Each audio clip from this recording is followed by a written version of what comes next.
Enchantée. Véronique, enchantée. Bonjour, Véronique, enchantée. Bonjour. Véronique, enchantée. Bonjour, Véronique.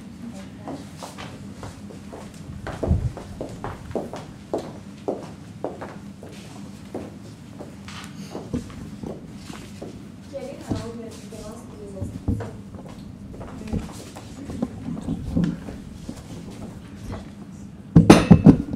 C'est quoi la langue de référence? Bonjour et bienvenue à la présentation du Code de gestion des ressources humaines. Je vous lirai les instructions de la présentation pour ensuite laisser les juges se présenter. Vous disposez de 20 minutes afin de présenter votre solution au juge. Le temps commencera à s'écouler dès que vous débutez votre présentation. Je vous montrerai le temps restant à l'aide du carton lorsqu'il vous restera 10 minutes, 5 minutes, 2 minutes et 30 secondes. Je vous indiquerai les 10 dernières secondes sur vos blocs. Si l'un des membres de l'équipe continue de parler après la fin du décompte, des points vous seront enlevés. Le jury bénéficiera d'une période de questions de 5 minutes afin d'éclaircir certains éléments de votre présentation. Veuillez noter que lors de la période de questions, seul membre de l'équipe est en train de parler lorsque le temps est complètement écoulé et est autorisé à terminer sa phrase. Je laisserai donc les juges se présenter et par la suite, vous pourrez débuter. Bonne présentation. Isabelle Paris, consultante en ressources humaines chez Altica. Henri Bernatchez, associé et copropriétaire d'Altica. Annick Paramarche, professeure en gestion des ressources humaines à l'UQTR. Yves Lacroix, président-directeur général de Fab 3R et actionnaire. Chantal Rochette, directrice vente et services techniques chez Fab 3R, également associée. Bonjour, Erika Dion, conseillère principale en développement organisationnel chez ArcelorMittal Exploitation minière. On demande la permission de tester notre cliqueur, s'il vous plaît. On va juste tester notre cliqueur, ça dérange pas. Merci. Quand on parle de succès en entreprise, c'est rarement une question de chance. Peu de détails doivent être laissés au hasard. Qu'on soit étudiant, entrepreneur ou à la tête d'une grande entreprise, pour avoir du succès, il faut planifier et mesurer nos résultats. C'est pourquoi aujourd'hui, mon équipe et moi, le Semi-Conseil, composé de ma collègue Angélie et de mon collègue Samuel et moi-même, Véronique, allons vous présenter aujourd'hui la stratégie qui va faire en sorte qu'aucun détail ne sera laissé au hasard. Donc aujourd'hui, vous nous avez donné comme mandat de vous proposer des solutions afin d'améliorer la performance et la productivité de vos employés, mais également d'améliorer la qualité des produits qui sont livrés par les membres de votre organisation. Donc, on va débuter par une analyse de Fab 3R pour ensuite procéder à nos recommandations et terminer par un échéancier et un budget et une conclusion. Donc, on a fait le portrait de votre situation actuelle et on a constaté que vous avez énormément de points positifs au sein de votre entreprise. Donc, on va débuter. Ensuite, vous avez des relations de travail qui sont très bien développées. Donc, vos employés considèrent que c'est une grande source de satisfaction d'avoir des collègues avec qui ils s'entendent bien et avec qui ils peuvent travailler à tous les jours. Vous avez également un programme d'apprentissage en milieu de travail, donc on peut comprendre que la formation pour vous, c'est vraiment un objectif qui est important. De plus, on a constaté que vous avez plus de 1% de votre budget qui est consacré à la formation. Également, peu d'avis disciplinaires sont émis au sein de votre entreprise, donc il y a plus un concept de communication et d'ouverture d'esprit que de strict, en fait, au sein de l'entreprise. Puis également, on a beaucoup aimé que vous propagiez des messages importants dans la cantine sur votre écran géant, donc on trouve que c'est un bon moyen de communication. Ensuite, les points qui sont peut-être plus des enjeux, on dirait le programme de reconnaissance des années de service à partir de 10 ans. On va vous en parler un peu plus tout à l'heure, mais on peut trouver on trouve parfois que ça peut être positif et négatif à la fois. Et on a constaté en fait que la productivité ne répond pas tout à fait aux attentes, mais également les normes de qualité. Donc parfois la qualité est peut-être en deçà de ce que vous espériez au départ. Donc nos objectifs aujourd'hui, c'est vraiment d'améliorer la productivité, mais également la qualité des produits que vous offrez chez Fab 3R. Donc, vous nous avez demandé, en fait, justement, de répondre à deux opportunités que vous aviez chez vous, en fait, d'améliorer la qualité, d'améliorer, en fait, la productivité aussi. Donc, on va en fait définir c'est quoi les causes de justement, qu'on n'atteint pas les objectifs organisationnels qu'on voudrait avoir. Donc, premièrement, au niveau des opportunités d'améliorer la productivité, c'est plus avantageux en ce moment d'être moins productif. Malheureusement, les gens, justement, quand ils arrivent au travail, ils ont plus d'avantages à prendre plus le temps pour faire ce qu'ils ont à faire parce que justement, ça peut leur amener du temps supplémentaire ou ça peut leur amener justement qu'ils n'auront pas moins vite une période creuse. Donc, un peu plus d'argent dans leur poche, un peu plus de stabilité d'emploi. Donc, justement, en ce moment, ça peut avoir justement une incidence sur la productivité. Aussi, si on parle plus au niveau des quarts de soir, ben il n'y a pas de supervision. Donc, des fois, les gens doivent attendre le lendemain pour avoir les feedbacks qu'ils voulaient, pour justement avancer sur certains points. Donc, on se disait qu'au niveau de la supervision, justement, peut-être qu'il manquait un peu de tout ça, justement, ça amenait une plus faible productivité. Il y a peu d'accessibilité aux ressources techniques, fait que justement, vu qu'on est le soir, ben justement, des fois, il y a moins de productivité, justement, parce qu'il y a moins les ressources autour, on a moins le personnel à qui on voudrait parler, justement. Ensuite, cellulaire, une discussion non formelle, c'est sûr que les superviseurs ne sont pas là, ça a un impact des fois, on aime plus discuter ensemble, on prend notre cellulaire, on décide de regarder un peu, puis et ensuite, moins de stress en début de processus. Donc, c'est sûr que les employés qui sont en début de processus, ils doivent se sentir moins stressés que les personnes en fin de processus parce que les personnes en fin de processus, on a des échéanciers puis on veut les rencontrer. Donc, on met peut-être plus la pression sur eux, mais peut-être moins sur la personne qui commence le processus. C'est que ça peut vraiment avoir une incidence sur la productivité. Au niveau de l'amélioration de la qualité, en ce moment, il y a de la difficulté au niveau de la lecture des plans de travail. Donc, c'est sûr que si on a de la difficulté à lire les plans de travail, on fait quelque chose de moins bonne qualité, donc peut-être de la formation pour ça. Ensuite, la reconnaissance est l'objet d'insatisfaction. Donc, c'est sûr que quand on se sent pas reconnu, puis on sent pas que le fait qu'on fasse un travail de qualité, ça fait une différence en fait dans l'entreprise, bien, ça fait qu'on a peut-être moins le goût justement de donner un travail de qualité. Donc, vraiment, d'avoir une reconnaissance et de pousser dans ce sens-là, ça améliorerait la qualité. Et cellulaire et discussion non formelle, encore là, ça touche aussi là-dessus. Donc aujourd'hui, la stratégie qu'on vous présente, c'est la stratégie 3R. 3R pour premièrement, en premier, c'est la rémunération à la performance. Ensuite de ça, on va vous présenter rassembler avec le leader FAB. Et pour terminer, on va vous parler de reconnaissance. Parfait. Donc pour ce qui est de la rémunération à performance, c'est un enjeu qui va toucher deux facettes, donc la qualité et la productivité. Donc si on regarde, on a, je voulais mettre au clair directement au début, ce qu'on veut faire, c'est pas enlever ou changer la rémunération parce que avec un syndicat, on sait que c'est extrêmement difficile, donc on veut faire un ajout. Ce qu'on passe, on va ajouter un bonus qui ne touchera pas à la rémunération de base. On va y aller avec un montant qu'on va prendre selon les coûts qu'on va sauver sur les coûts reliés à la qualité qui est moins bonne qualité et les coûts de dépassement de temps des heures réelles. Je vous explique si on passe à la prochaine. Ce qu'on voit ici, c'est que vous avez deux objectifs. Objectif de productivité, vous mettez 100% selon le temps que vous facturez à votre client, et un objectif de 2% pour votre qualité. Actuellement, comme on peut voir, dans les départements, on est beaucoup en haut de ça. Donc, ce qu'on veut faire, c'est ramener le pourcentage vers le 100% et le 2% dans tous les départements possibles, avec une rémunération au bonus.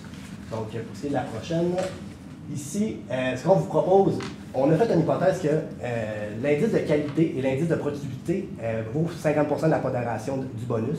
Le bonus va être déterminé, comme j'ai mentionné, avec les coûts qu'on va sauver sur cela. Donc, si on regarde la matrice qu'on a fait, dans les moyens, donc si les employés arrivent avec un pourcentage de 4% et plus, ou de 4% et plus de mauvaise qualité dans les heures directes, ou un 130% et plus pour les heures de travailler réelles, il n'y a pas nécessairement de bonus relié à ça.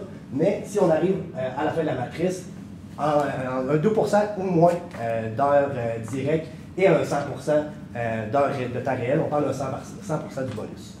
Donc ce bonus-là, avec qui qu'on détermine ça, c'est certain que c'est quand même quelque chose qui est complexe. Donc c'est sûr, la haute direction, il faut qu'elle soit impliquée. On parle d'un expert en rémunération, on est en mesure de le faire avec vous, mais il faut mettre des ressources pour ça, puis pour bien déterminer les chiffres qu'il va falloir émettre pour les bonus. Donc, juste pour faire du pouce, on voulait justement pas délaisser la quantité versus la qualité ou la qualité versus la qualité. C'était vraiment important pour nous de faire une matrice qui joignait ces deux éléments-là pour que ça soit vraiment représentatif de ce que vous désirez comme résultat final. Ensuite, notre troisième stratégie, c'est rassembler avec le leader FAB. Donc, le leader FAB, je vous l'explique un peu.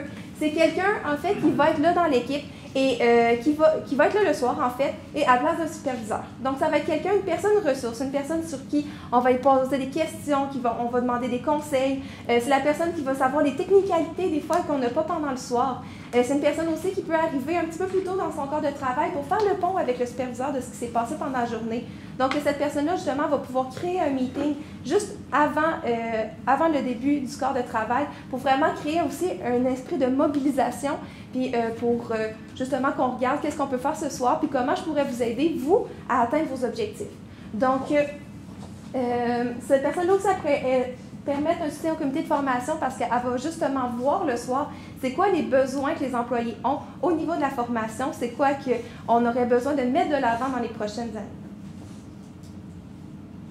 Rassembler les leaders FAB. Qu'est-ce qu'on trouve comme avantage à ce leader-là? Il va justement répondre aux difficultés de lecture des plans. Donc, si jamais il y a une difficulté, il va offrir un soutien à ce niveau-là. S'il y a une accessibilité aux ressources techniques. Donc, si à un moment donné, il y a un document qu'on veut dans le bureau, à droite, en haut, puis on ne sait pas il est où, bien, cette personne-là va avoir les clés pour aller où qu'elle a besoin d'avoir l'information, etc. Ensuite, les sites de difficulté et les besoins de formation. Comme je disais, avec le comité de formation, il va aider à cibler les besoins.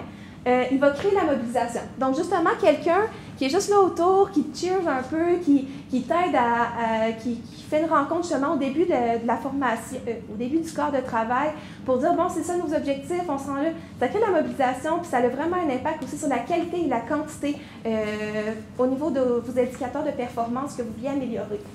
Aussi, gardez les éléments positifs des corps de soir. On va vous l'expliquer un petit peu plus tard, mais justement, il y a plein d'aspects positifs au corps de soir, comme le fait des fois qu'on n'a pas notre superviseur à côté de nous, qu'on a un certain... on a un contrôle sur ce qu'on fait, justement. Donc, ce qui est le fun, c'est justement qu'on garde un peu notre mobilité, c'est ça. Ensuite, le plaisir, bien, c'est sûr qu'avoir un leader, bien, c'est toujours le fun. C'est quelqu'un qui crée une belle synergie. Donc, voilà. Les étapes en fait d'implantation, premièrement, trouver les leaders. Je suis sûre que quand je vous parle de personnes qui sont mobilisées dans votre équipe, vous êtes capable d'en nommer quelques-uns. On a vu même qu'à l'hiver dernier, pendant Noël, en fait, il y avait des employés qui s'étaient mis responsables en fait pour rester chez vous pendant la période de Noël. Fait qu'on imagine que la mobilisation est déjà très forte. Puis justement, il y a des leaders sûrement là-dedans que vous pouvez trouver. Ensuite, trouver les besoins auxquels doivent répondre les leaders. Donc, c'est sûr que justement, il y avait des besoins techniques le soir. Donc, répondre à ce besoin-là, des besoins techniques le soir, de voir c'est quoi les besoins. Former les leaders, bien entendu, avec la service RH et des superviseurs. La diffusion, donc justement, la cantine, on diffuse. Vous avez des belles rencontres au niveau de tous les 3 mois. Donc, on fait de la diffusion pendant ces mois, ces rencontres-là, de justement de où qu'on s'en va avec ces leaders-là. Et ensuite, l'évaluation. Donc, ensuite, pourquoi on ne prendrait pas un superviseur? Donc, justement, on ne veut pas prendre un superviseur de plus parce que vos valeurs principales, vous avez dit que c'était le leadership puis l'esprit d'équipe. Le leadership, c'est ça que ça va amener un leader. Ça va amener un certain leadership, même au niveau de vos membres et de votre jury, de vos membres d'employés. Puis, ça va aussi amener un certain leadership et l'esprit d'équipe, comme je disais. Aussi, ça garde l'autonomie des employés qui sont là le soir. Les employés qui sont là le soir, ils aiment ça avoir leur autonomie, ils aiment ça être dans leurs affaires. Ça leur donne juste le petit coup de pouce sur l'épaule pour justement être capable de faire tout ce qu'ils sont capables de faire. Ensuite, retenir les employés le soir. Bien, c'est sûr, on veut garder cet avantage-là attractif du soir. Donc, si tous nos employés de soir, finalement, ils disent « ben, le soir, c'est comme le jour, dans le fond, on va tout aller de jour », bien, vous allez tous perdre vos gens de soir, puis c'est pas ça le but pantoute. Ensuite, contrôle. Bien, j'en ai parlé un peu, justement, ces personnes-là, ils vont avoir le contrôle sur ce qu'ils font. Je passe la parole à Véronique pour la 3e stratégie. Donc, comme Anjali vous l'a mentionné, en fait, vous avez pu constater lors de vos dernières vacances de Noël que vos employés étaient très motivés et mobilisés. C'est pas rien, en fait, de renoncer à ces vacances de Noël. Donc, on a pu constater, en fait, que le désir de vos employés de représenter Fab 3R et de vivre l'expérience Fab 3R chez vous était vraiment très présent. Maintenant, ce qu'on a constaté, par contre, c'est qu'il y a un petit manque de reconnaissance, donc il y a une petite insatisfaction au sein de votre entreprise à ce niveau-là. Nous, ce qu'on veut amener vraiment aujourd'hui, c'est que vos employés sentent qu'ils sont à la bonne place et qu'ils font la bonne chose au bon endroit avec les bonnes personnes. Donc, on vous présente aujourd'hui, en fait, pour pallier à cette petite insatisfaction-là, en fait, c'est ça, on va jouer en fait sur la satisfaction. Donc, les employés vont être heureux d'aller travailler, ils vont sentir aussi qu'ils sont reconnus pour le travail et tous les efforts qu'ils font lorsqu'ils vont travailler, mais également, ça va permettre de garder votre rétention. Donc, on a constaté exactement, comme on vous a mentionné tout à l'heure, à quel point vos employés sont mobilisés. Ça va les permettre de les garder à long terme et de développer, surtout considérant que vous les formez très précisément pour des tâches en particulier. Par la suite, la performance. Donc, un employé qui ressent qu'il sert à quelque chose, qu'il est utile à une entreprise, va être porté, bien sûr, à être plus performant. Donc, vous nous avez parlé de la productivité et de la performance. C'est à ce niveau-là également qu'on vient jouer. Donc, également, ce qu'on vous propose, en fait, c'est 2 niveaux de reconnaissance. Donc, autant un niveau de reconnaissance individuelle qu'une reconnaissance collective. Donc, en équipe, par exemple, pour différents départements. Tout d'abord, la reconnaissance individuelle, on constate que ça part par la reconnaissance continue. Donc, des cadres et des chefs d'équipe qui sont conscients du désir de reconnaissance des employés qui vont aller de l'avant à ce niveau-là. Ce qu'on veut, bien sûr, c'est que vos cadres veulent vraiment reconnaître vos employés, qu'ils les encouragent, qu'ils mentionnent les bons coups, les mauvais coups également, mais peut-être en priorisant les bons coups, bien sûr. Ce qu'on vous propose, en fait, c'est que vous avez mentionné que vous avez un système de récompense qui commence après 10 ans de travail chez vous. Ce qu'on vous propose, nous, c'est de réduire un peu le nombre d'années pour que, en fait, dès les premières années au sein de l'organisation, vos employés se sentent compris dans l'organisation et qu'ils sentent qu'ils font partie de celle-ci. On met après 1 an tout de suite, en fait, le système de récompense et à chaque année ou 2 ans, et par la suite aux 5 ans, on répète ce programme-là. Comment on pourrait l'implanter? Ça peut être, par exemple, on nous a parlé tantôt de votre écran dans la cantine, ça peut être tout simplement de mettre « Merci à Philippe pour ses 5 ans de travail chez nous. Philippe contribue au plaisir de son équipe. Il travaille dans tel département et il adore ça. » Ça peut être des petites attentions comme ça qui vont faire en sorte que les employés vont faire « Wow, mon employeur se soucie de moi, j'aime ça travailler pour lui. » Par la suite, on a constaté également que vous avez une très belle page Facebook et un beau compte LinkedIn. Donc, ça pourrait être un beau moment d'utiliser. Vos employés qui sont chez vous depuis plusieurs années, mettez-les de l'avant et, en fait, assurez-vous qu'ils comprennent leur importance au sein de votre entreprise. Également, des rencontres individuelles à chaque 3 mois. Donc, c'est important de garder le pouls de comment vos employés se sentent. C'est des petites améliorations à apporter, c'est important de les comprendre et de remédier à ça par la suite. Également, on trouvait que la reconnaissance collective était à ne pas négliger non plus. Donc, ce qu'on vous propose, c'est des rencontres d'équipe pour parler des bons coups de la semaine. Ça peut être ultra rapide, un petit 15 minutes en arrivant le matin, seulement pour dire « Hier, on a atteint nos objectifs, ça va bien. Maintenant, les objectifs du mois, c'est ça et c'est là qu'on s'en va. » Donc, ça poursuit aussi également dans vos valeurs qui comprennent la rigueur. C'est de comprendre, les employés vont pouvoir savoir où est-ce qu'on s'en va et quand on va y arriver. On propose également une petite activité, donc la Fab Poutine, qui va être en fait une petite activité de team building. Donc, on apporte tous les employés et on leur fait part des bons coups, on leur dit les objectifs pour les mois à venir. Juste de resserrer les liens d'équipe, de partager les objectifs, ça crée un sentiment de mobilisation et de reconnaissance également. Le Fab Gala, c'est également une activité, ça pourrait être une activité annuelle, donc peut-être un peu avant le temps des fêtes, par exemple, quand tout le monde est dans la frénésie, juste de resserrer les liens encore une fois et de dire merci d'être chez nous, merci de continuer vos efforts. Donc, on récompense les employés, on revient sur les objectifs annuels, mais également, on les remercie pour leur dévouement. Donc, on pense que tous ces attraits-là vont contribuer à faire en sorte que vos employés vont se sentir reconnus chez Fab3R. Parfait. Donc, rapidement, pour une gestion des risques, si pour la première option, on parle d'une structure salariale avec un boni, le syndicat n'est pas d'accord avec ça. Ce qu'on propose, c'est tout simplement de clarifier le fait que c'est un ajout, c'est un boni. On ne touche pas à la rémunération de base, c'est vraiment un ajout à la rémunération. Puis c'est financé avec, comme j'ai mentionné, le coût qu'on va sauver dans les heures supplémentaires et aussi dans le fait que la qualité coûte extrêmement cher. Pour la deuxième option, donc le leader, donc s'il y a personne qui veut se porter volontaire d'être leader, on peut y aller par un petit incitatif pour inciter les gens à le faire ou possibilité d'avancement, lui dire qu'en faisant ça, il va acquérir des compétences plus de gestion, plus de supervision de gens, donc pour pouvoir monter plus rapidement peut-être dans l'échelle. Troisièmement, on a les pratiques de mobilisation, comme Véronique l'a mentionné, qui ne fonctionnent pas.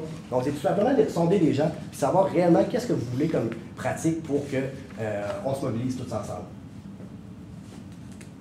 Indicateur de réussite, on reviendra à la période de questions. Si vous voulez, rapidement, là, on parle d'un indicateur de qualité, indicateur de productivité, satisfaction de la reconnaissance, comme on a mentionné, et aussi le nombre de personnes qui désiraient être leader. Bon, pour ce qui est de l'échéancier, rapidement, donc sur la partie de la rémunération, première chose, c'est déterminer les cibles. Donc, cible de l'entreprise, on a parlé d'un 100% pour les heures dans votre cas et un 2% pour la qualité. Donc, savoir à chaque année, c'est sûr que si on s'améliore, il va falloir remettre ça, revoir ça à chaque année, c'est certain. Déterminer les montants des bonnies, c'est dur à dire, comme ça, on n'a pas assez d'informations, mais selon les coûts que vous avez dans ce qui est des coûts, justement, des heures supplémentaires, comment ça coûte la qualité. Donc, c'est déterminer les coûts en fonction de ça. Puis, on valide auprès du syndicat à moyen terme la mise en place et mise à jour annuelle, comme j'ai mentionné. Pour la deuxième stratégie, on parle premièrement à court terme de trouver les leaders, trouver les besoins auxquels ils doivent répondre, comme ma collègue a mentionné, les former à moyen terme et faire la diffusion de la stratégie dans l'entreprise. Et troisièmement, pour ce qui est de la reconnaissance individuelle, première étape, c'est de faire des rencontres individuelles avec les gens pour regarder avec eux, prendre le pouls tout simplement des employés, comment ils vont. Par la suite, le système de récompense, c'est de les mettre en œuvre à moyen et à long terme. Reconnaissance collective, la FAB Poutine, on parle plus à moyen terme. Puis le FAB Gala, même chose, on parle à moyen terme et à long terme pour la suite. Alors maintenant, pour ce qui est du budget, globalement, pour la rémunération de la performance, on parle environ un total de 25 000 on en reviendra plus en détail. Si jamais vous avez des questions dans la période de questions, ça va nous faire plaisir. Par la suite, pour rassembler avec le leader FAB, ça fait un total autour de 1 540 $. C'est sûr que ça dépend aussi de l'initiative de vos gens à l'intérieur de l'entreprise qui désirent s'impliquer à ce niveau-là. Et également, pour l'autre stratégie qui était la reconnaissance, on parle d'un total de 52 000 $. Donc, pour un grand total de 78 540 $. Bien sûr, à l'intérieur de ça, vous pouvez pallier de différentes façons.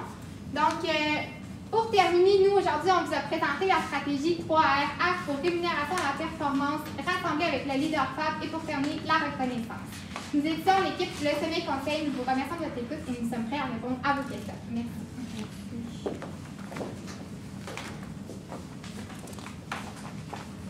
Le leader FAB, c'est une personne syndiquée, non syndiquée? C'est une personne d'équipe de travail. En fait, ça va être un leader par équipe. Donc, vraiment pour soutenir toutes les équipes qui en ont besoin. OK, je reprends ma question. On a du personnel syndiqué, du personnel non syndiqué.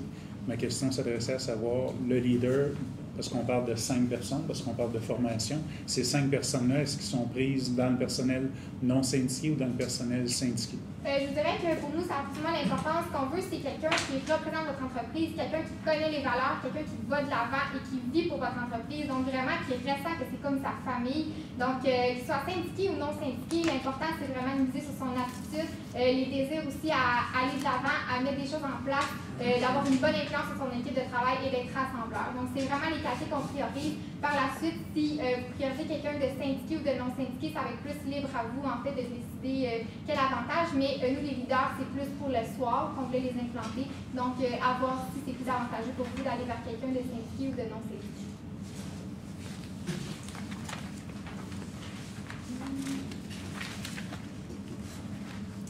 J'ai peut-être une question en lien avec votre idée là, par rapport à la rémunération de la performance. En fait, vous dites que l'argument principal pour convaincre le syndicat, c'est que vous ne touchez pas au salaire de base. Mais est-ce que vous pensez que vous pouvez avoir quand même certains refus en fait du syndicat, étant donné que vous faites quand même le lien entre une forme de performance, le rendement d'un employé et une récompense monétaire? Ce qui est vraiment important à voir dans justement ce processus-là, puis de faire comprendre aux syndicats, c'est que l'entreprise veut rester compétitive. Elle veut atteindre ses objectifs, elle ne veut pas que ça soit 13 % plus haut que l'année passée, le temps que ça prend. Et c'est vraiment de faire comprendre à un syndicat qu'on fait ça pour eux, qu'on fait ça pour les employés. C'est vraiment pas pour c'est vraiment pas négatif pour eux. Puis plus on rentre aussi dans nos échéanciers, plus on va être un compétiteur, un client de choix, donc plus qu'on va être choisi, puis plus moins qu'il va y avoir de périodes mortes, puis de mise à pied justement. Donc, c'est ça. Merci. C'est bon. Merci beaucoup. Merci. Merci.